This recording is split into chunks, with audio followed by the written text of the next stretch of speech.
Hi guys, আমরা এখন পৌঁছে গেছি আমাদের গন্তব্যে। তো আমরা আবার এখনই ব্যাক করব বাড়ির উদ্দেশ্যে।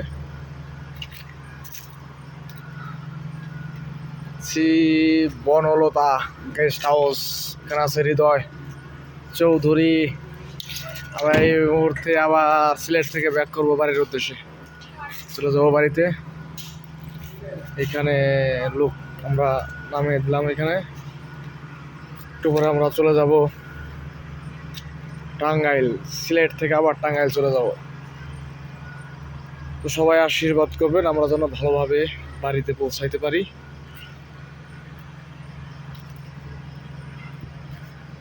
সবার জন্য ভালোবাসা রইল, শুভকামনা রইল। ধন্যবাদ সবাইকে।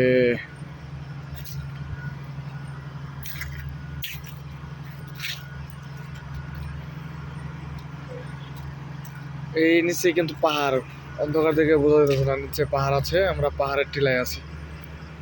ওই দেখতেছেন কারেন্টের খাম্বাটা, ওইটা কিন্তু পাহাড়ের মধ্যে, অন্ধকার থেকে বোঝা যাচ্ছে না, পাহাড়ের টিলায়।